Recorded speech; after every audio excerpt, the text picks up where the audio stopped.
Так, сейчас заресетим игру.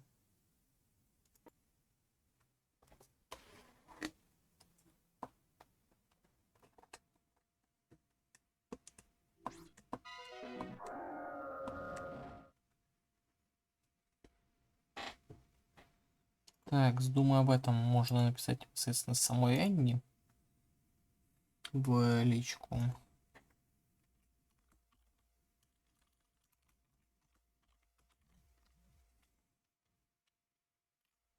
Так, окей, это вот сюда.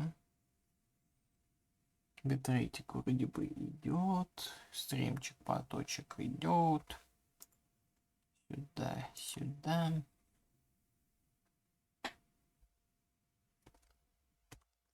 Так. Я озвучу вроде бы. Да, озвучу.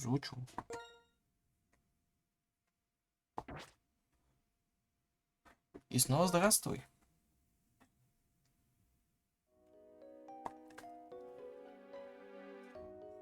Начнем. Все хорошо, это замечательно. Пожалуй, сегодня сделаем один ресет. Да, чат остался, и в этом нет ничего страшного, я считаю. Он, так сказать, не обновляется. Насколько я понимаю, насколько мне известно. Так.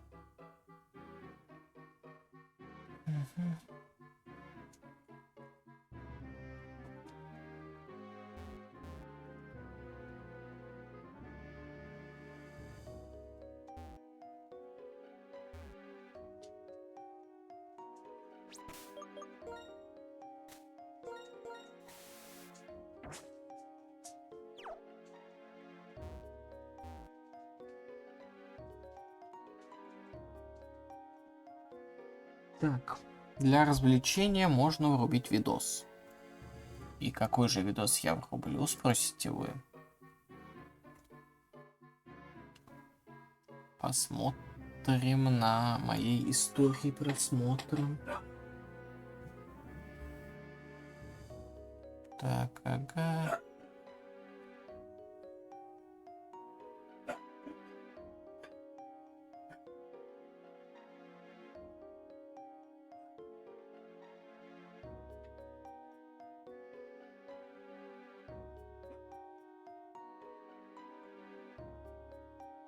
Вот, математика.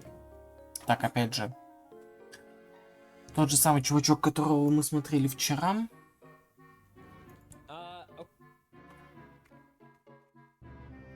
Так, это мы, получается, делаем вот так. Далее в микшере громкости делаем игру чуть потише.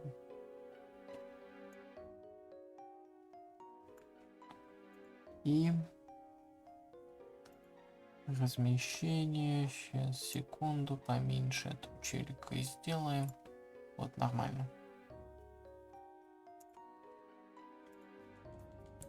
Okay.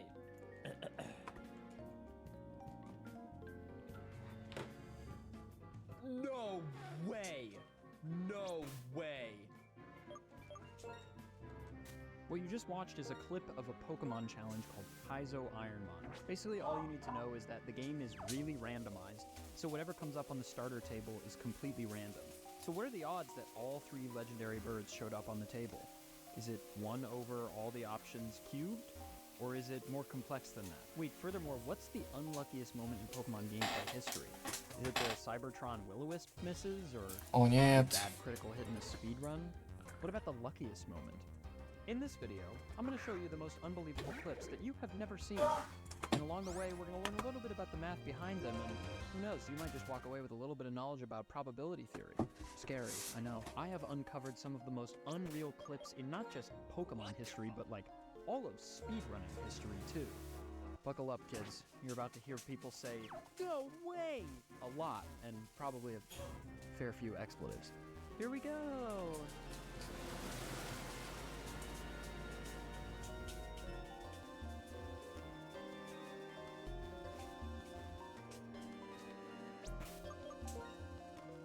Пока что, кстати, ни одного облачка, но мы вроде Whether бы it's encountering a shiny только начали, Pokemon or так just having что something break out of a Pokeball, these games страшно. thrive on random chance. Let's start simple. Let's say you're playing Pokemon Emerald and you chose Mudkip as your starter. First of all, good job. Let's say we have a square whose total area is 1. Now let's break that square up into 100 smaller squares. So each of those tiny squares have an area of 0.01, since they're 1/100th of the total area. Now imagine that each one of those tiny 100 squares represents one of the possible outcomes when we select Tackle in battle. 5 of those squares represent the possible misses. The other 95 squares then must mean that's when Tackle hits. This is called a probability space, where the area of a shape represents the outcomes possible in a situation. So the total area of this square is all possible outcomes. 1. The area of our 5 misses added together is 0.05, which is the same thing as 1 in 20. You can also represent this in your mind as sort of 1/20th of the square is shaded in. You can think of the square, or really any probability space, as being like a dartboard. If you had an equal chance to hit any point on the square when you throw your dart, neglecting the edges and the boundaries between the Так, squares, дрилбурчик. then each time you throw a dart is Обычный. like clicking Tackle in battle. About 1 in 20 of your Сейчас, darts are секунду. going to hit the red squares, which is the same as clicking Tackle and having it miss. But wait, 0.05. 5%. These numbers seem related. Nice work, dear viewer. You've nailed it. I'm about to blow your damn mind. Let's take the word percent. We have per for 4, and cent from the Latin word centum, which means 100. So literally the word percent means basically for every 100. Probabilities, when used like our 0.05 value, are used as a ratio out of 1, where 1 represents all the possible outcomes, like our big square from earlier. But decimals are like kind of hard for humans to visualize. It's not a very easy number to work with in the marketplace of ideas. We multiply them by 100.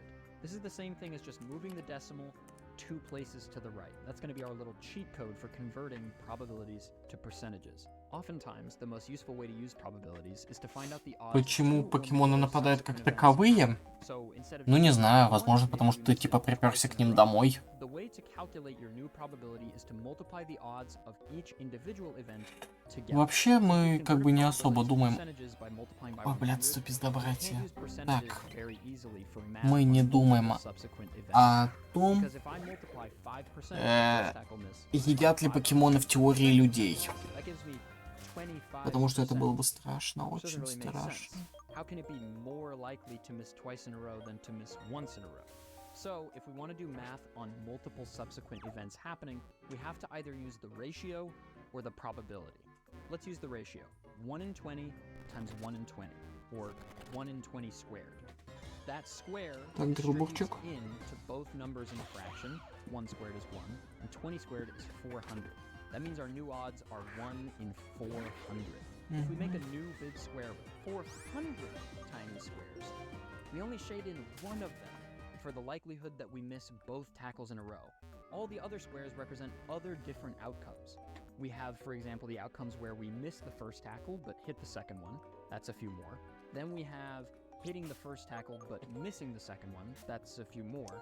And then the vast majority of outcomes where we hit both tackles. Okay, now that you've got a primer for how I'm going to discuss these clips and sort of how the math works behind them, let's watch an unlucky clip and a lucky clip to set the baseline. Oh, boy howdy are there. Ooh, double miss. Double miss. I lose. Okay.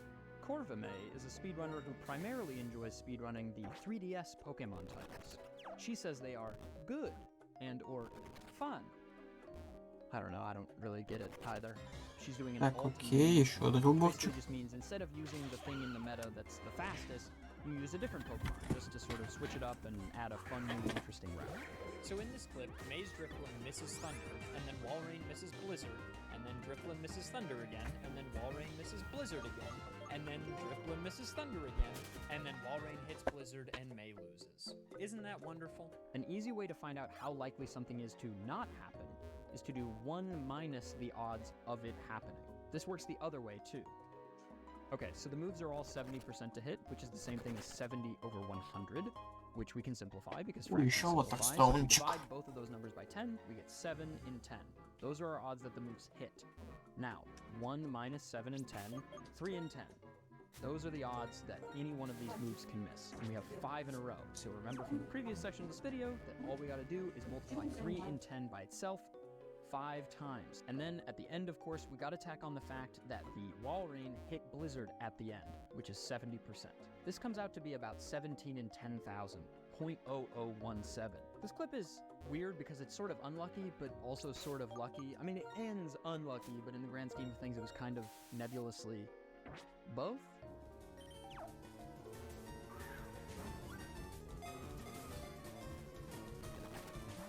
Wow. What?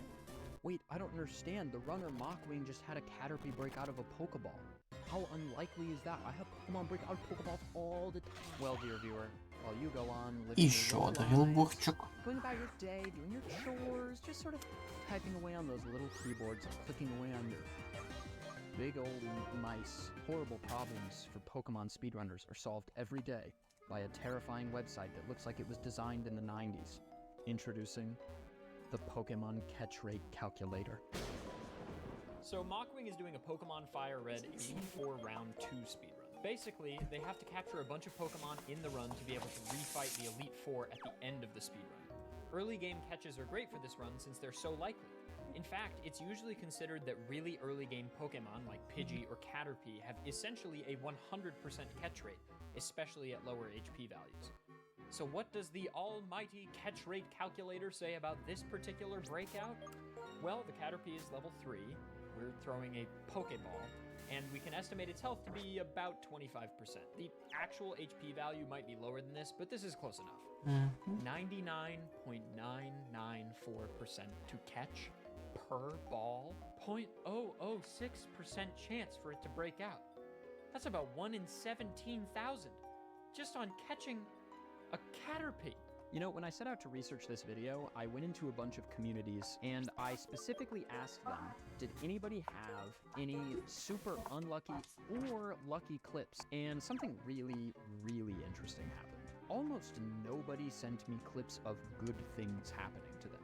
This is something psychologists and some probability theorists call negativity bias.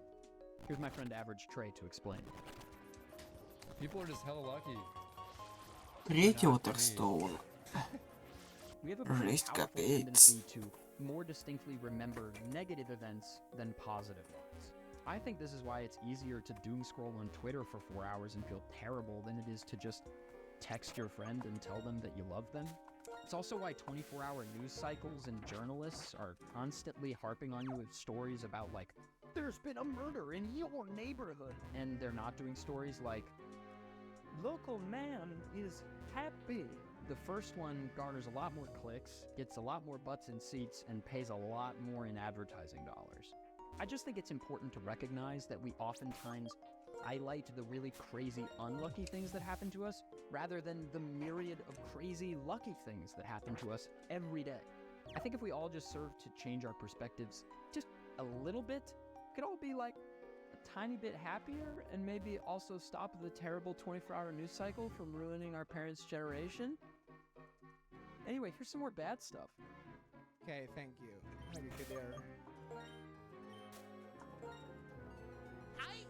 What? What? What? I have Pokerus! Покерус. What? Pokerus. You may have heard of it. It's a pretty unlikely event in Pokemon. Basically, it's about 1 in 21,845. At first glance, this seems exceptionally lucky. After all, Pokerus effectively halves the time it takes to train your Pokemon, right? Isn't that good for a speedrun where you're using one Pokemon the whole time and you want to just obliterate everything? Well, yes and no. When a Pokemon is infected with Pokerus, it gains twice as many effort values, or EVs, per Pokemon fainted in battle. EVs are a hidden stat, at least until recent installments in the series, that increase a Pokemon's individual stats based on what Pokemon you have defeated in battle. I won't get too into the specifics here. There are plenty of YouTube videos that try to explain EVs, but all you really need to know is that if fainting a Magikarp gives, say, 1 speed EV, if you have Pokerus, you get 2 speed EVs instead. There might be battles where this is advantageous, but for the most part, at the world record level, Pokemon speedruns are routed all the way down to what EVs you get in the run. For example, let's say there's a fight later in the game that requires you to have a certain attack EV in order to have a high enough attack stat so that you can KO a strong Pokemon. If you have Pokerus, you might not have filled up as many attack Бляха-муха. EVs along the way because you might have doubled up on other EVs like speed or special defense when you didn't want to. So was this lucky or unlucky? Well, does his reaction give any clues? How? How did it get? What? That's crazy! Maybe you need to see somebody else's reaction. Here's another clip of this happening to my friend Etchy in a Pokemon Platinum speedrun really recently. Are you serious? I have Pokerus! What the? No, dude! No! I'm so... This runs... No! Okay, I mean, 1 in 21,000 is pretty unlikely, but plenty of people have seen Pokerus before. You think I'd stop at 1 in 21,000? Come on, there's some really wow, there's big numbers coming. Remember that scene in The Social Network where Andrew Garfield's character, Eduardo Savin, is trying to get into a finals club at Harvard and he eventually pretty much almost gets into the Phoenix? No? Okay, that's just me. What do you think Eduardo's odds even were? Harvard has an undergraduate student body of about 9,000, about half of which are male, and maybe a fourth of which are in the year in which you'd be trying to get into a finals club, and maybe half of those male students are even trying.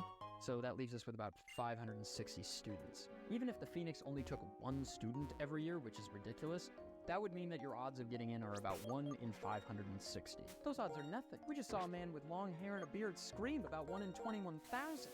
I know of an even more exclusive club. My club doesn't have 1 in 560 odds. No. My club has odds of 1 in 65,000. Сейчас рассказывать про промашку первого поколения будет. No, Mr. Savern. This is not about the Phoenix. This is about the back-to-back Gen 1 Miss Club.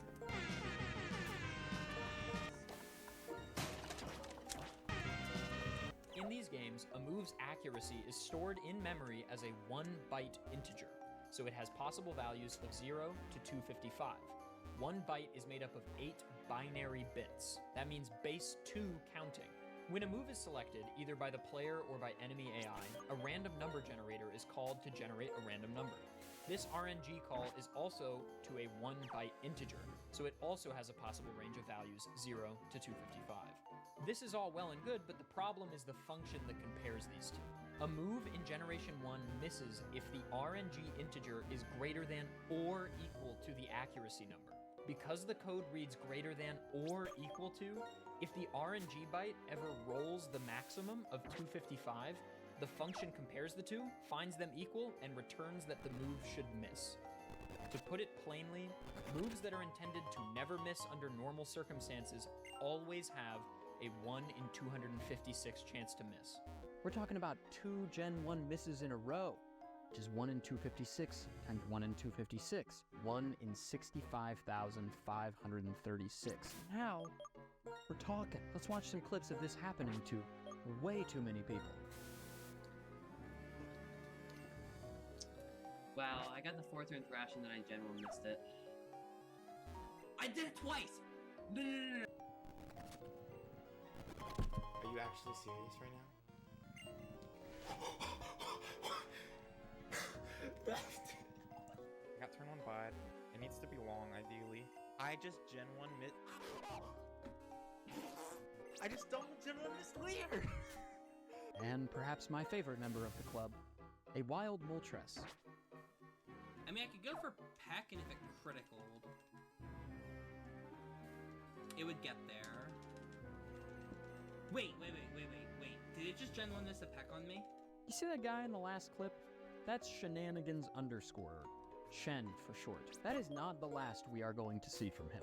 I've seen a lot of unlikely stuff, that's great, but I'm getting tired of these tiny little once-in-a-year numbers. No. Let's move up a few orders of magnitude into the truly unlikely stuff. Let's revisit that clip from the beginning of the video. Now we can really stretch our probability muscles. So, for all 3 legendary birds to be on the starter table, here are the odds. For the first ball, it can be any of the three of them. So that's 3 in 386, since there are 386 Pokemon in Generation 3, and there's 3 legendary birds. Then, for the second one, we've removed one of the birds, so that's 2 in 385, and then for the final one, we just repeat the removal process to get 1 in 384. For the numerator, obviously once we have one of the legendary birds, we want the other 2 to show up, so that's why 3 becomes 2, and then 1. But for the denominator, why does that number keep going down? There's still 386 total Pokemon in the Pokedex, right? Well, the algorithm that the randomizer program uses to generate the 3 Pokemon that'll be on the lab table prevents there from being repeats. So once we've had one of the legendary Давненько мы birds, the other 2 дрелбурчика не can't be видели. that same Pokemon again. Даже Increase the обычного. denominator by 1 for each successive Pokemon. Now we just multiply all those probabilities together, which gives us 1.05 times 10 to the negative 7th. That's about 1 in 10 million. So many of the clips I've already shown you, and probably almost all the moments or clips you thought of at the start of this video, fail to represent the total number of attempts. What all of those clips of back-to-back Gen 1 misses fail to show you is the millions of collective battles that have been played and recorded by speedrunners in Gen 1 over the years in which there were not 2 back-to-back Gen 1 misses. This is not to say that it's not still cool or that you shouldn't recognize the unbelievable odds of something when it happens. You absolutely should. I'm just saying, you know, next time a shiny hunter sees a full odds shiny and goes bazonko insano mode, definitely be excited for them, but also take a look at their attempt counter. Does it still feel that unreasonable? News articles, parents of Thanksgiving, and Twitter Blue users alike love to sensationalize things, and saying that something is 1 in a million based on some study they claim to have read certainly helps them do that. I don't mean to say that we shouldn't show off crazy clips when they happen. I just want you to start thinking a little bit more critically about probability and statistics in your day-to-day life. So that, you know, when Uncle Billy comes over for family dinner and starts talking to you about the terrible 1 in 100 voter fraud that stole the election, you can stop for a second and think, hang on, wait, does this racist guy actually know what he's talking about? Probably not. Okay, now that I'm done proselytizing you, let's talk about shinies. I didn't mean to make fun of shiny hunters earlier. I really do like shiny hunting. I think it's really fun, and it's pretty much the purest form of luck happening in Pokemon games. There's really nothing simpler than just looking for a dang old shiny Pokemon and then it shows up and sparkles and you go like, oh my god, this is the best thing that's ever happened to me. He's so cool. He's like, how cool is it? Anyway, here's a clip of a guy seeing 2 full odds shinies at the exact same time so that you can be happy.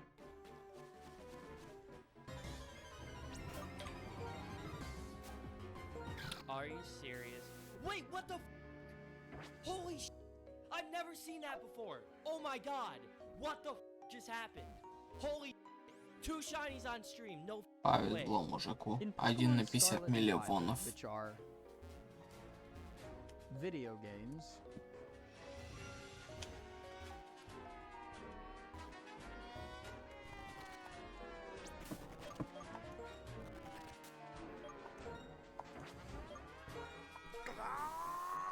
one good thing that Pokemon Scarlet and Violet did do is introduce a king.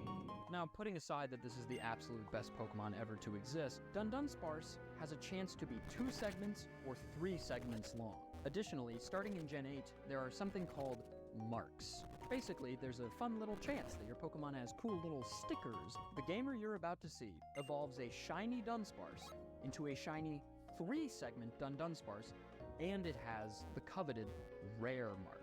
This one has... Wait, this is like the 1 in 1,000 mark. Are you Martin?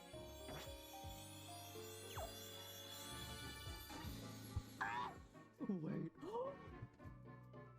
Based on the shiny hunting method used, the shiny Dunsparce is about 1 in 683.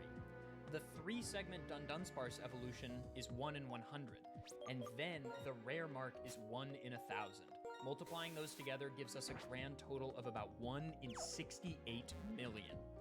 Good God. I've danced around the issue long enough and yelled at you enough about the ethics of math and probability. So, here it is. The unlikeliest clip I have ever seen. Еще один ватерстоунчик. Huh? Yeah. I'm getting wrecked by encounter rate too, it's pretty funny. I've been looking for at least 10 seconds without an encounter. No repels active. This might be the crazy. This might actually be the craziest RNG that's ever occurred to me. What is happening? Hello? Okay, hold on. This might be the least statistically likely thing that has ever happened in the Pokemon speedrun, with this currently happening. Oh my god. This actually might be the least likely thing that's ever happened in a Pokemon speedrun. Nope, I'm on pure encounter tiles. I still haven't gotten an encounter. It's been 200 steps in the Safari Zone. I'm not exaggerating. It's 10% per step. Holy... That was insane. Like any good wedding DJ trying to coax people away from the open bar and to the dance floor, let's break it down. There are some tiles in the Generation 1 Safari Zone that aren't capable of generating encounters because, you know, Gen 1. But in this clip, Грилбурщик, пожалуйста, хоть еще день покажись. In any of the tiles Shen is walking through, generating an encounter is 30 in 256. Shen takes, by my count, about 230 steps without generating an encounter. So if our probability of generating an encounter on any one step is 30 in 256, then the probability of not getting an encounter on any one step is 1 minus that number. Then we just multiply that bad boy by itself 230 times. From that, we get a whopping 3.5 times 10 to the negative 13th. We have just jumped from around 1 in 100 million, which already seemed unbelievable, to 1 in 3 trillion. Please let that sink in. The Powerball, which is the biggest lottery here in the United States, has a grand prize that's around 1 in 230 million odds to win. You are 12,000 times more likely to hit the jackpot in the Powerball than to do what Shen just did. We may have all just watched the most unlikely thing we will ever see in any of our lifetimes. And it happened in the Kanto Safari. Так, осталось еще 15-14 этих репелов. После этого я закончу этот стрим, пойду спать. Thank you for watching. I really genuinely Видосик appreciate it. If you liked закончился. what you saw, please consider subscribing and liking this video because I would love to make more stuff like this. See you next Так, time. где? Так, как там делают классные стримеры? Они берут, делятся ссылочкой и спамят этой ссылочкой в комментариях. Вот так вот. Вот. Оригинальный видос оставляю.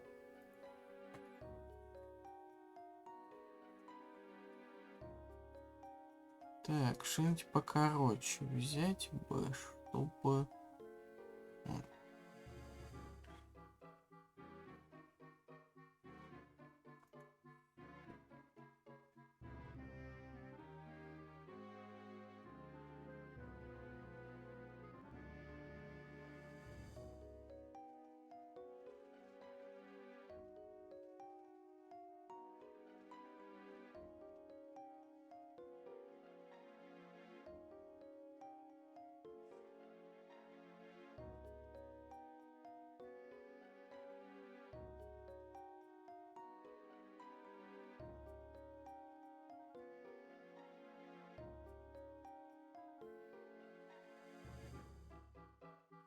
Так, посмотрим, в принципе, опять же про шайников, но то, почему как определенные шайники определенного цвета в третьем поколении. Shine shine, shone shun. Here's a bunch of Pokemon.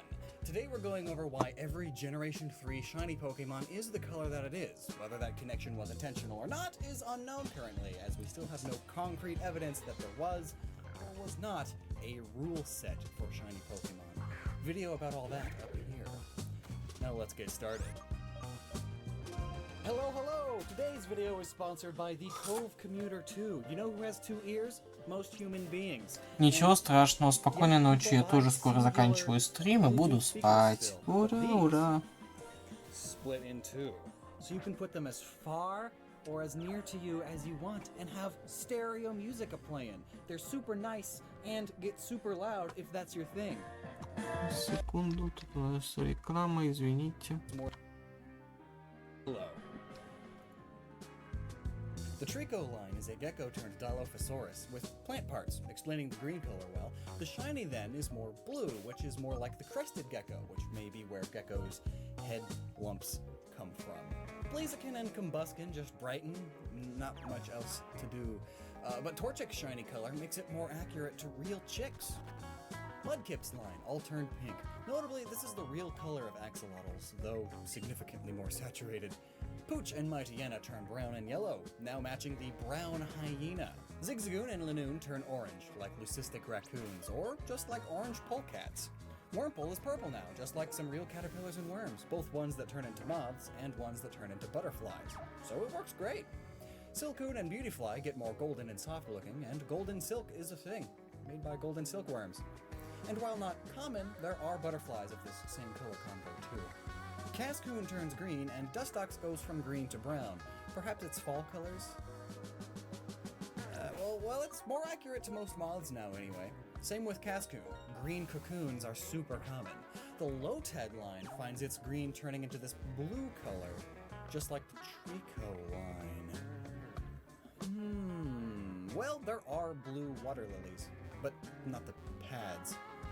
However, from the right angle, due to their shape and the weather, they can appear blue at certain times of day, I guess, because of the way light works. But as for their bodies, well, the last two don't change much, and they still fit with their original inspiration, being a kappa and a coelacanth. But Lotad is red, which would have worked better for the pad, because those pads can turn red. Nuzleaf and Seedot get orange, and some acorns can also appear orange, and then the orange may also be a way to better lead into Shiny Shiftry, who is now very red, just like most Tengu masks. Talo and Swellow. They are just greenish now, just like the green sparrow, or the green swallow. Wingull and Pelipper, though,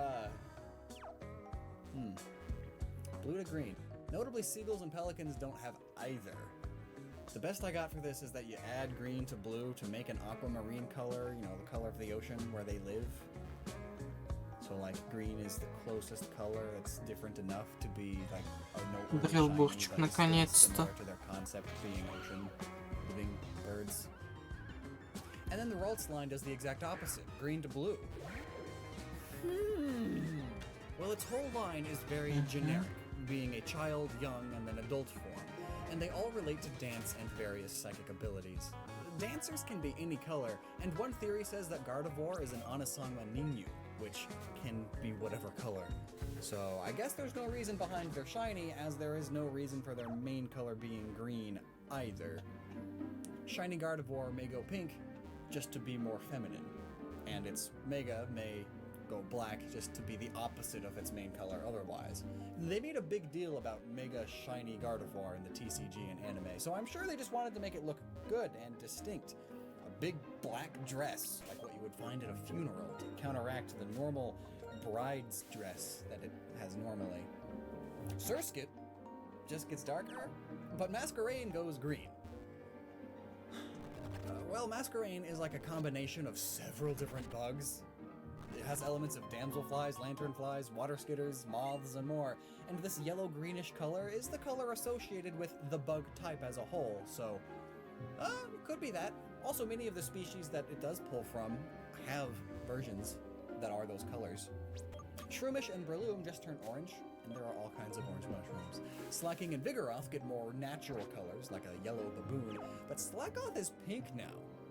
Is that a thing? Alright, well, pink sloth plushies are extremely common, but also albino sloths get pink faces, and there are red sloths. I guess that's close enough, I guess. Maybe. The Nincada line, they just brighten up with yellow, which is accurate. Loudred and Exploud turn pink. Perhaps to match their first form, Whismur, who stays pink in the shiny. But the ends of its ears turn green, of all things. Pink and green is a good color combo. And these parts of Whismur are supposed to resemble earmuffs, so I guess, you know, clothes can be any color. Makuhita gets red gloves, likely to reference the classic red boxing gloves and red punchy hand guards, and Haruyama gets a red and purple outfit. Again, clothes can be any color. Azurill is green now. It really has no reason to be blue in the first place? Beside it being water type, I guess, so just repeat what I said about Wingull. Nosepass is yellow now, like some of the Easter Island heads. Skitty and Delcatty go from pink to red-orange. If anything, it just pulls from orange cats. Now Sableye! Its gems get swapped around to other sorts of gems, nothing crazy, but its purplish body turns brownish yellow. Not really anything to go off of here. Sableye is based on the Hopkinsville Goblin, which was light gray, but it did have yellow eyes, like Sableye's original older shiny color. So that's cool. My guess, it's because yellow is the opposite of purple, and that's it. Mawile goes pink to appear more feminine and cute as it goes along with its whole inspiration. The Aggron line get red eyes and turn a cool gray. Aggron is partially based on the Bulgasari, a metal-eating mythical creature turned Korean kaiju, and both the creature and the kaiju are blue. And then red eyes because of the blue to red. Еще один горчик. Or just because red eyes are angry and aggressive, perfectly fitting for Aggron. Meditite and Medicham just swap primary colors with each other. These parts resemble clothes, and clothes can be any color. Electrike turns blue, possibly referencing blue lightning, and Manectric's blue turns gray, like metal, or like those alligator clips. Most of them are gray or silver, and that's brought up because an alligator clip is what inspires. Так, еще два этих репельчика. But Minun turns green. So they are both sort of generic rodent plushes. There's no real reason for their original colors either, so no reason for their shiny colors. They're just cute colors for the sake of being cute colors. Последний Volbeat and репал. Illumeyes. Volbeat's normal and shiny colors both resemble different species of fireflies, as does Illumeyes'. Roselia just swaps to different roses, which are depicted in media as being able to be any color. Еще один горчик. Gulpin and Swalot turn blue, so they are apparently a slug, poison gland, gallbladder, which I guess explains Gulpin being green, but then Swalot is purple. Is it a spleen? But anyway, they are blue now. И на этом все на сегодня. Сейчас взглянем, сколько у нас предметиков. But quite often they appear green because of the way light works underwater, especially murky water. This is likely why most water types shift Ливстоун, Мунстоун, Дженага. 5 багов, 4 водных этих вот, нифига ж себе. Ладно, на этом все. Как обычно, спасибо всем, кто будет смотреть это в записи. Thanks to everybody who will be watching this as a VOD. Сейчас еще вот, ну, конечно, никто на этом стриме, ну, сейчас не сидит и, следовательно, за ссылочкой проследить не сможет. Но, тем не менее, вот сюда, раз, раз, раз, раз, раз. Ну ладно, на этом завершается. That's it for today. Bye-bye.